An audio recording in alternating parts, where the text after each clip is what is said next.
Hi everyone, it's Lisa Mears. Thank you for joining me today. In today's video, I'm going to be having lots of fun making beautiful pinwheels from pattern paper.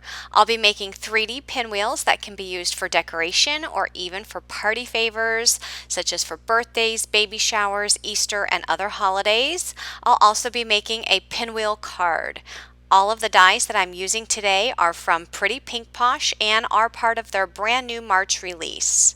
I will have links to all of the products in the description box of this video if you're interested in purchasing any of these items. This project is also part of a Pretty Pink Posh Instagram hop where you can win lots of prizes by following along in the Instagram hop. I will have information regarding the Instagram hop in the description box below as well. Here's a look at the 3D pinwheel dies. There's a larger one and a smaller one, and then there's also the flat pinwheels. I'll be using these flat pinwheels on a card today. So starting off, I'm going to be making some 3D pinwheels from pattern paper. I decided to go through my stash and find some large 12 by 12 pattern paper that I've just been stashing away, and I figured now was a great time to use some of this paper. Now you don't need to use the 12 by 12 paper. If you have smaller paper, you can totally use the 6 by 6 as well. But definitely use your pattern paper that has patterns on both sides, because you'll see as we begin making these that you're going to actually be able to see the beautiful patterns on both sides of this paper. So I go ahead and use my larger pinwheel die. Again, this is from the 3D pinwheel set, and I'm just trimming some pattern paper here to fit the size of the die, and I do that for both of my pinwheel dies. So once I have the pattern paper cut to the size I need, I go ahead and put my die face down on that paper, and I run these two dies through my die cut machine. I'm just taking away here the center part that is not needed, and then I'm just using a poker tool here to remove the paper from the die. And I do that for both of them, and you can see that one is slightly larger than the other one.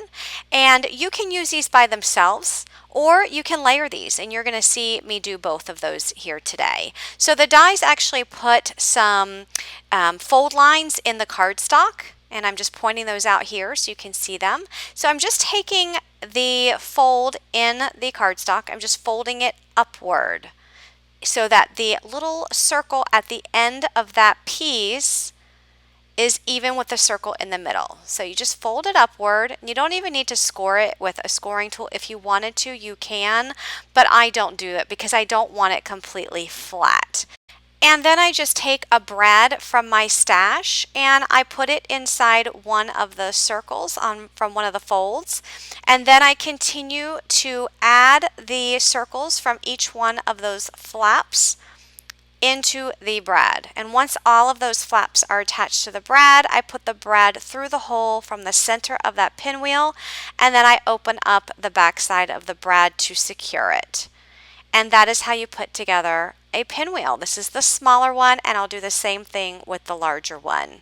Now keep in mind this is just a one layer pinwheel, and I'll show you in just a minute how to layer these together. So now I'm going to put the bigger pinwheel together. So I'm just folding on those score lines.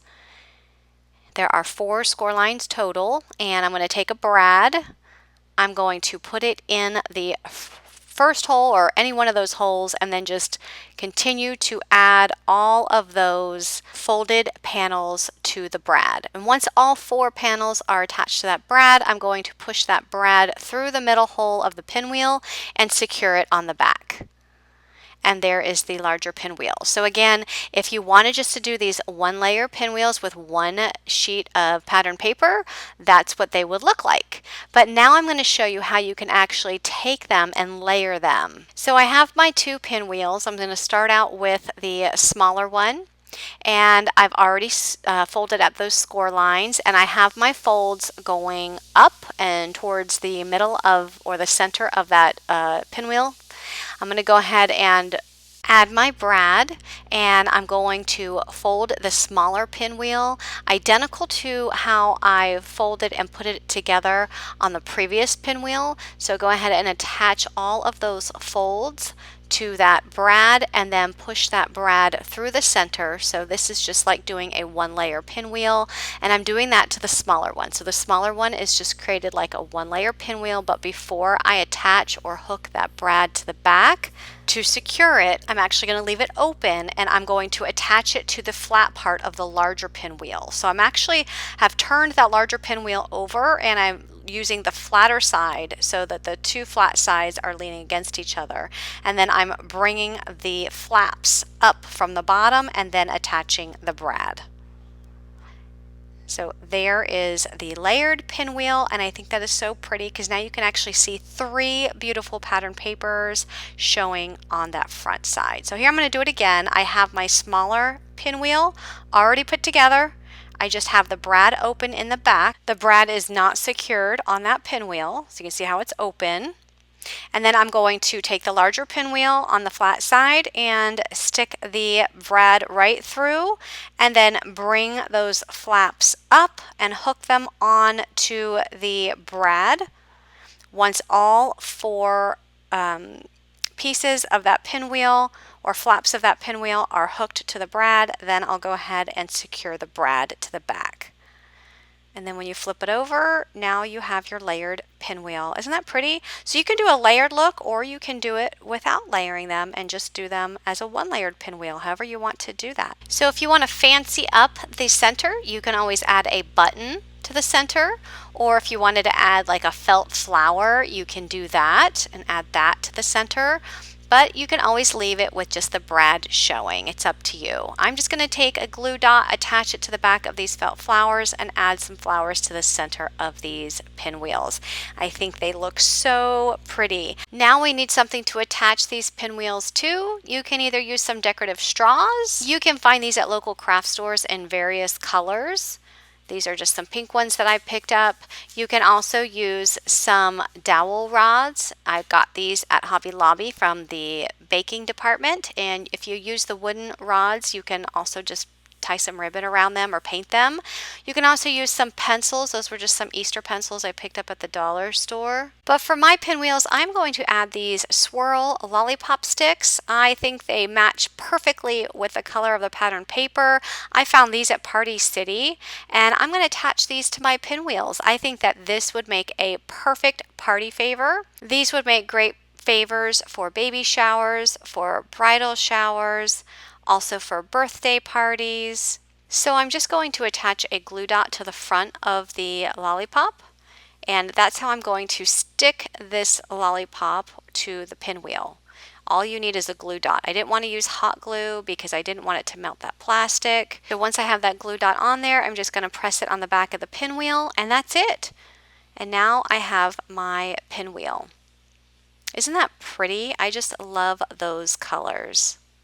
So now all 3 of my pinwheels are done, and I'm going to use this cute little Easter pot that I picked up at Dollar Tree, and I'm going to put some filler in it and put my pinwheels inside. And I'm just adding all 3 pinwheels to this one pot, but if you wanted just to do 1 pinwheel per pot, that would be really cute too. So I also created another set of pinwheels. This time it's birthday theme. These are perfect for birthday party favors for kids' birthday parties.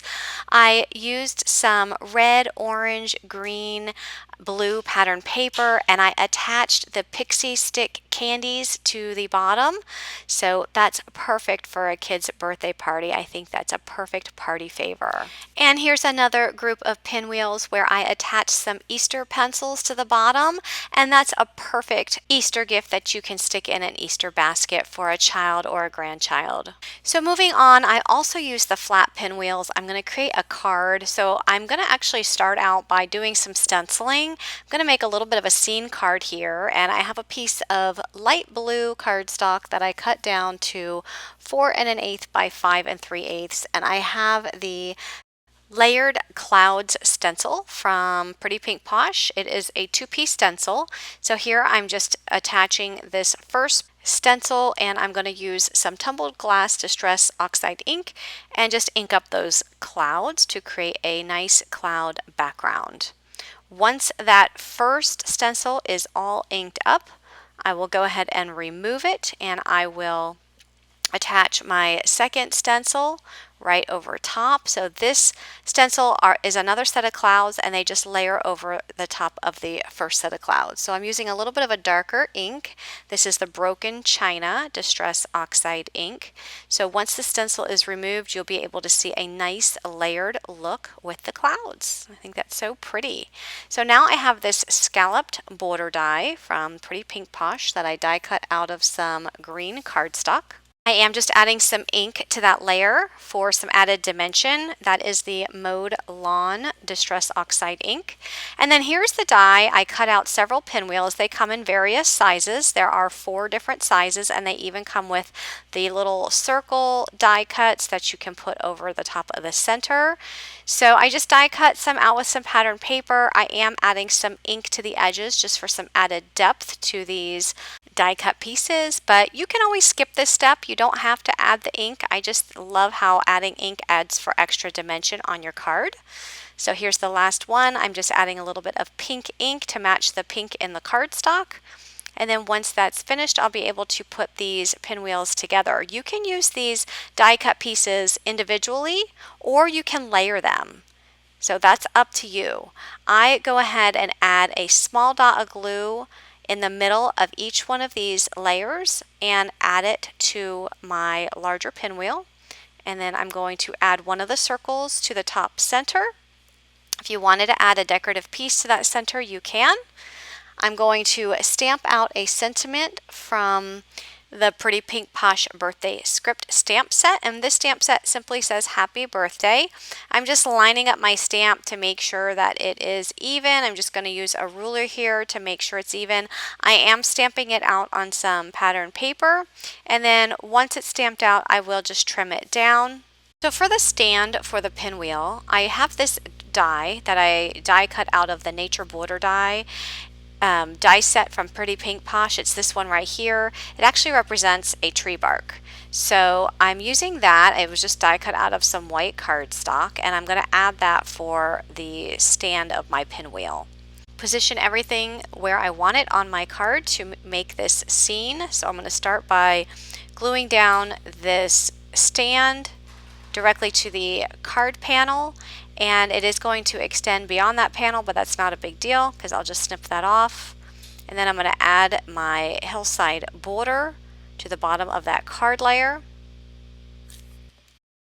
And then I'm just going to snip off the extra green border that's extending beyond the edges of that card layer. Next, I'm just going to add some more of the green ink to finish off the card there at the bottom, and then I'm going to add the pinwheel to the top, and I'm only going to add some glue to the larger flaps of that pinwheel and to the center because I want the yellow and the blue portion to be raised. I didn't want to attach it fully to the card. Actually, I end up pulling up the larger pieces as well and not attaching those flat either, just so that there's more added dimension to that pinwheel. I add the sentiment to the bottom, and I add a flamingo pearl to the center, so you can see how you can pop up all of those parts of the pinwheel for some extra dimension. I think that is so pretty. And then I'm going to add that layer to a piece of pattern paper. The pattern paper measures 4 1/4 by 5 1/2. And then once that is glued to the pattern paper, I will add that entire layer to a A2 size card base, and the A2 size card base is 4 1/4 by 5 1/2 inches. So here's a look at some up-close pictures of my card, and remember that all product links will be down in the description box below. If you like this video, please click that thumbs up button and be sure to subscribe for more card making inspiration. Have a great day, everyone. Bye-bye.